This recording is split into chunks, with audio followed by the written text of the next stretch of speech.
ल पहिलो सम्बन्ध सके पछाडिको दोस्रो सम्बन्धको बारेमा भन्दै नि त तिमी सेकेन्ड सम्बन्धको बारेमा लाइक कसैले जोड्यो है कसै सेकेन्ड सम्बन्ध भनेको अर्को लाइफ होइन पहिलो सम्बन्धहरूमा कति कुरा स्टेबल रहेन कति चाहेर रहेन कति चाहेर रहेन छोडिदेऊ त्यो पहिलो सम्बन्धलाई छोडेर अर्को दोस्रो सम्बन्ध हुन्छ नि पहिलो सम्बन्धको हामी कुरै गर्दैन है सेकेन्ड सम्बन्धको कुरा गर्छौँ होइन अब यस्तो हुन्छ के कहिलेकाहीँ सेकेन्ड सम्बन्ध पनि साथ यस्तो पाइन्छ होइन अब लाइक हुन्छ नि एकदम धेरै सपोर्ट गर्ने पनि कसैले पाउँछ है म चाहिँ भन्दिनँ फेरि आइएम स्योर कसैले चाहिँ देखेको छ हामी फेरि सोसियल मिडियामा एकदम धेरै वाउ मेरो सेकेन्ड सम्बन्धले त्यो सम्बन्धले चाहिँ मलाई एकदम राम्रो सपोर्ट दियो भने खुसियाली पनि पाइन्छ अनि कहाँ छ भन्ने कुरा कुनै ठाउँमा चाहिँ कुनै ठाउँमा के छ भन्ने कुरा चाहिँ कस्तो भने सेकेन्ड सम्बन्धले धोका पाएको कुरा पनि थाहा छ होइन अब पहिला त बिग्रियो पछि पनि बिग्रेको त्यो पनि थाहा छ अब मेरो आफ्नो लाइफको बारेमा चाहिँ के भन्ने देखाइदिउँ मेरो आफ्नो लाइफको बारेमा म खुलेर भन्छु मैले बिहा गरेको छुइनँ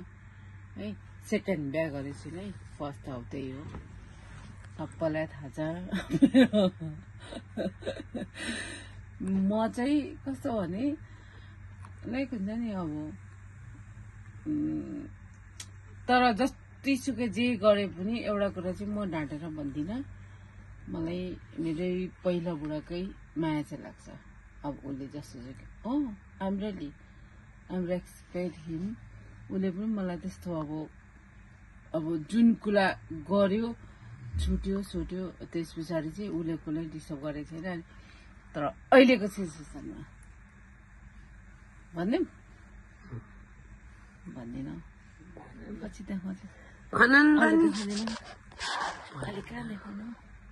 देखाउँदैउ देखाउँदैउ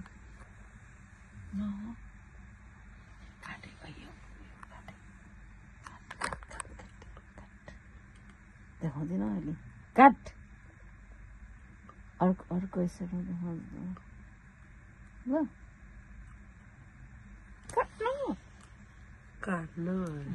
काट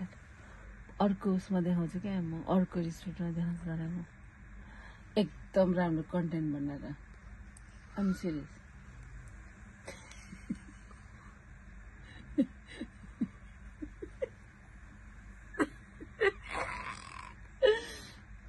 तर म कति हाँसेको खान्छ नहाँस धेरै